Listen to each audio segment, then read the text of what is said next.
The Superior Metal Structures and Concrete Sports Desk with Zach Kaplan. He'll be waving one of these.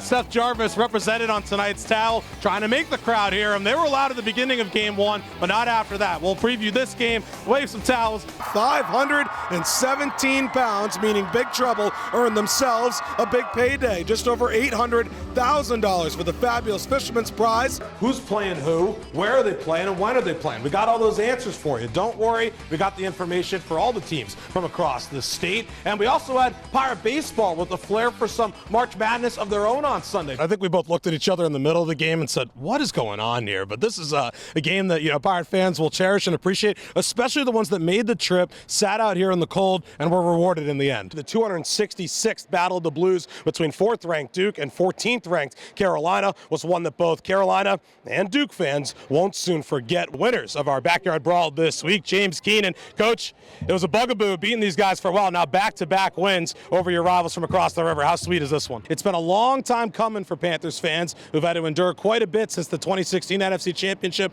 in this building. The last time the Panthers have won a playoff game, it was Championship Saturday in the 2026 American Softball Tournament. East Carolina and South Florida facing off for the conference crown. ECU looking for their first conference title in 15 years here at Elm Street Park in Greenville on Thursday. A chance to honor two legends with plaques at the park they spent so much time at. Marvin Jarman on my right, Ronald Vincent on my left. The two were inseparable for so many years and always will be for every little leaguer who walks through the gates here at Elm Street Park. It was always said, and you always knew when you walked up from the hill, walking down into Elm Street Park, if you looked over to the left on a bench over there, Marvin was going to be there.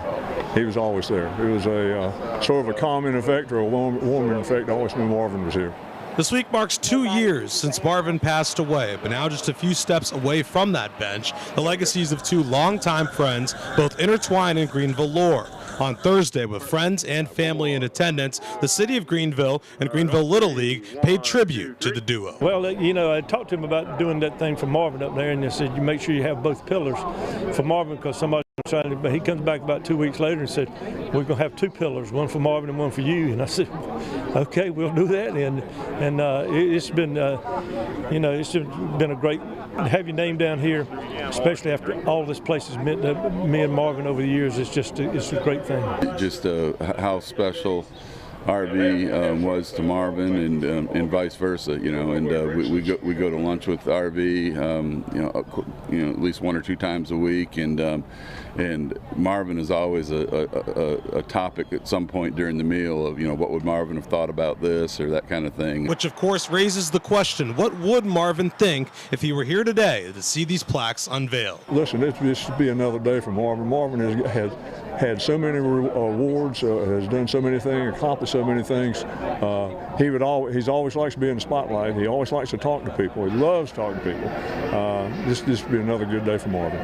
He would love it. He'd be all the people, but he would want to know the scores of last night's high school games first, and then it'd be all right. So once again, congrats to Marvin and RV on legacies well earned and forever honored here at Elm Street Park. The Tarboro Vikings go for a 10th state title on Saturday in Raleigh when they take on undefeated Corvian Community. It marks the 8th straight year Jeff Craddock has led the Vikings to a state title game, but it will mean a lot more than just a ring if they win.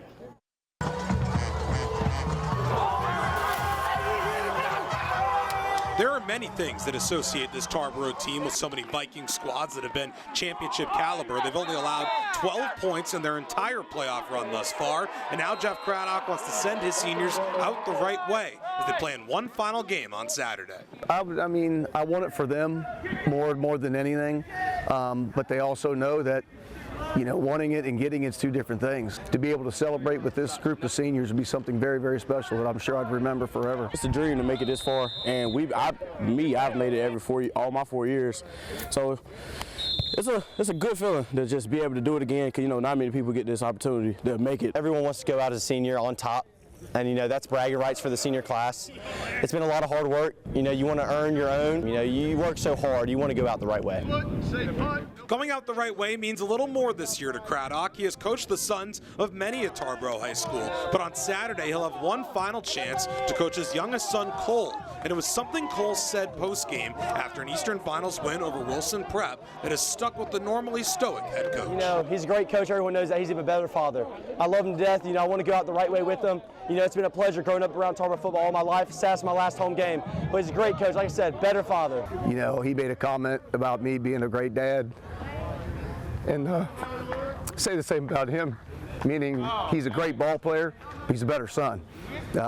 Lots of he's brought a lot of good things, and it means a lot to me. It's sad, but it is what it is. Father-son relationships help define the sport, and the Craddocks look to make one more lasting memory together and bring another title back to Tarboro in the process.